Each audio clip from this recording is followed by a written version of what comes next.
the vortex itself has probably existed for, ever as far as we're concerned. It's a naturally occurring phenomena, so it has presumably been here since before humanity was around and will continue to exist in whatever form the planet takes. I assume that the timeline of this location is sort of something larger than I'm capable of understanding.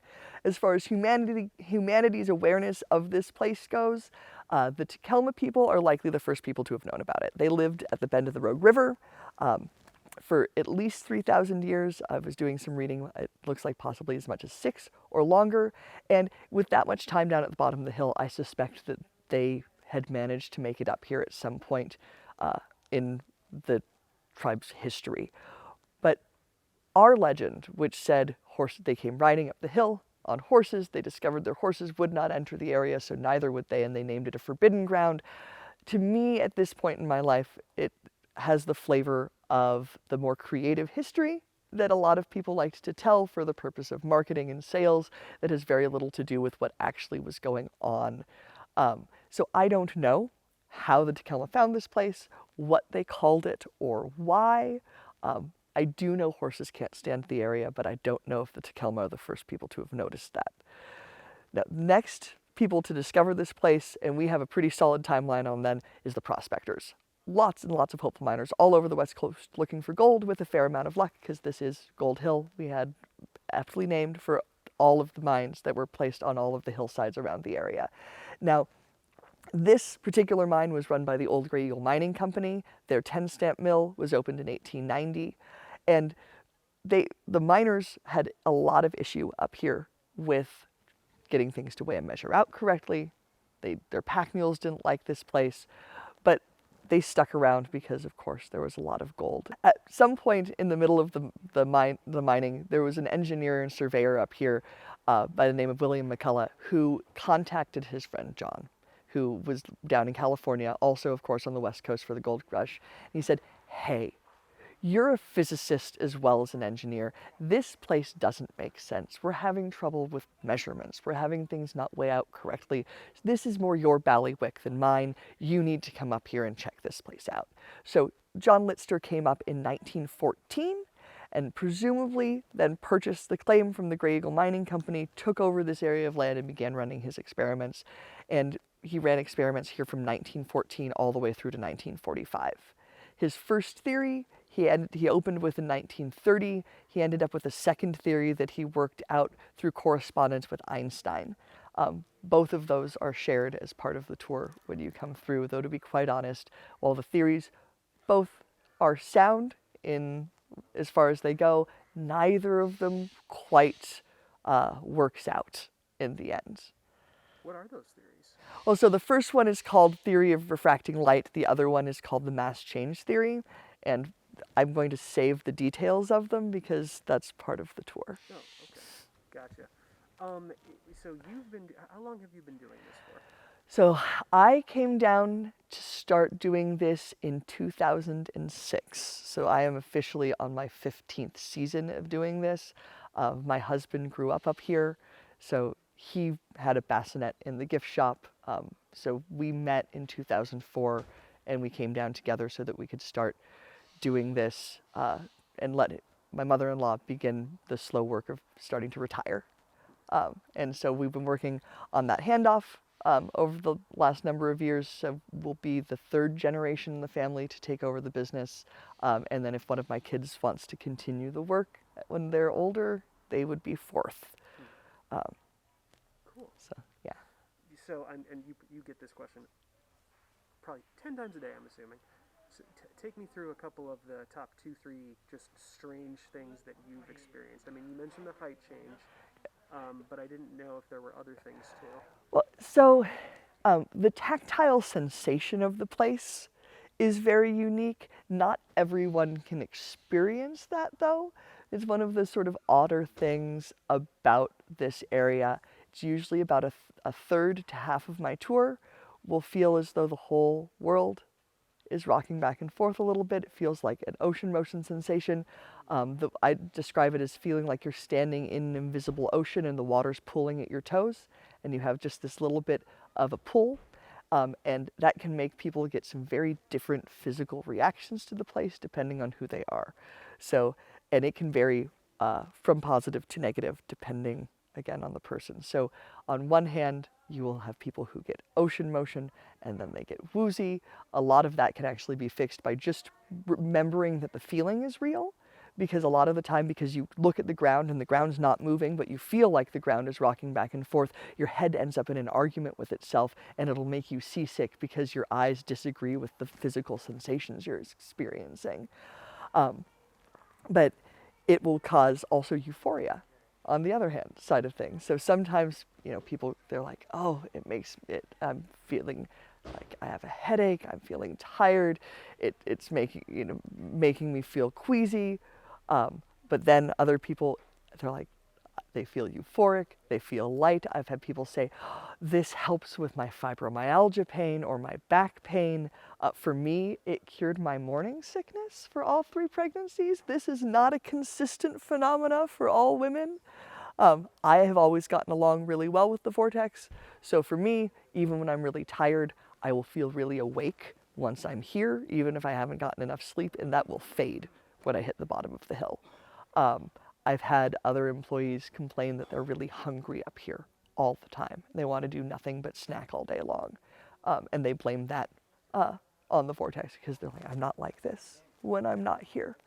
But here they're like, I need constant caloric intake because they feel like they're burning through their calories faster just being in the area. I had one gentleman who was a watchmaker, who had 3 different watches on when he went through on my tour, 2 of which were quartz-based and 1 of which was wind-up. And his quartz-based watches lost 15 minutes of time as they moved into the House of Mystery and then regained it coming back down the hill, in comparison to the wind-up watch, which kept consistent time through the whole way. He was ecstatic. I have not tried to replicate that particular instance, but I remember watching him the whole time and asking him, I was like, the watches they're changing, and it's like, okay, that's strange. That it kind of makes sense if the mass change theory works out, because if the quartz is changing in density, the frequency at which it's vibrating is going to shift, which would cause the watches timing to shift if they're based off that frequency of that quartz crystal. But like, it's getting very complicated very, very quickly. The other thing this area does is, because it expands and contracts, it's actually not stationary. So we have the line of demarcation, which is the edge of the 165-foot, 4.5-inch diameter circle that is the main area. But sometimes the area will expand or expand twice. So I've had a couple of instances over the years where I'm standing out in front of the gate, well away from this affected area. And as we get out there, I'm talking with someone and I just watch them drop in height in front of me, because the vortex will have expanded that far, and all of a sudden we get this wave effect and it causes a height change to ripple across where we're standing, and I just watch my own height go up as they go down and then shift back like that, and then you're just going, whew, okay, that just happened. And it'll settle back down, but it does feel occasionally like reality just sort of ripples and resets as you watch everything just fluctuate like that. And then there's the issues with level and balancing the broom, and a lot of, the stuff that we do on the tour, things, appearing to roll uphill, that kind of stuff.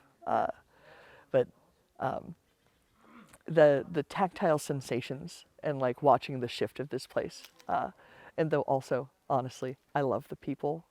I think sometimes just meeting the people that come through here is as much fun as doing the tour itself.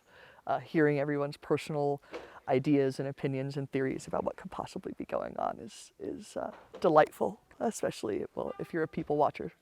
This place is great for that. Yeah. What do you hope they get out of this more than anything? Just people who come by to check it out.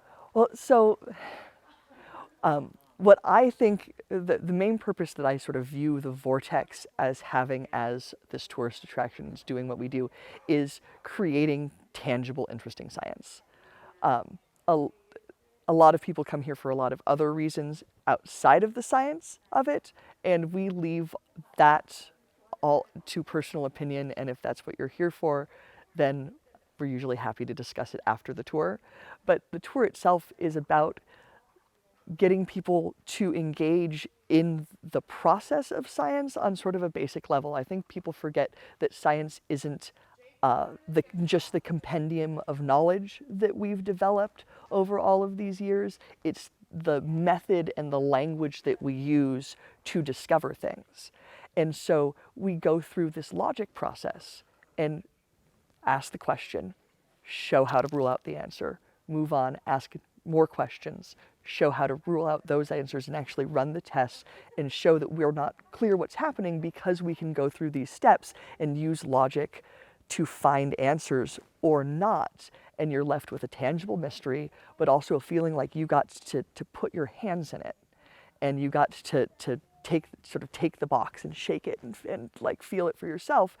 And it's not a mystery that is, you know, how quarks are entangled across distances and whether or not you have a double charmed new tiny particle that has, you know, different that's really hard for a lot of people as a place to start thinking about the mysteries of science, right? You want to start with something that you can go, okay, but that looks level, but it's not. And that measures, and that doesn't look level, but it is. Why? Right? And you can, and it's something that people can wrap their heads around more, but still then pulls in this idea of trying to actually, okay, now let's discover it, instead of feeling like science is something that is left only to people who are going to be exploring space or sitting at a desk staring at a lot of numbers or running these vast, complicated, like experiments in front of a chemistry set. No, it can actually also just be wandering around, you know, doing things outside, putting your hands in stuff and exploring. And I hope that we engage, especially children, into actually thinking about the world more, asking questions, looking at a situation with a critical eye, and making decisions, you know, based off your observations, and being able to think for yourself well enough that you can make, you know, a decision about information that's been given you about its truth, because you're capable of engaging and viewing things and asking logical questions and following the reason. And there's not a lot of that, I think. I think sometimes science class makes a lot of kids feel like we learned everything already. We know all the basic rules of how the world works. This is, you know, we have the set and it's done, and we actually know this teeny tiny fraction of anything at all, and there's so much left to learn. And I want to engage people in that concept, and, you know, add some of the mystery back into the science and add that exploration back in, and that, you know, those uncharted lands that we haven't discovered are still right here. They're still right here.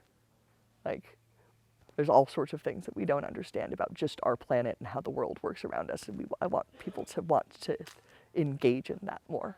There's so many things about all everyday function that we don't understand. I just found out the other day that bees can feel the magnetic field of the planet in their stomachs. They actually have cells that allow them to feel the magnetic field, but in the same article it said that we also have those same cells, which means we're capable of feeling magnetic fields.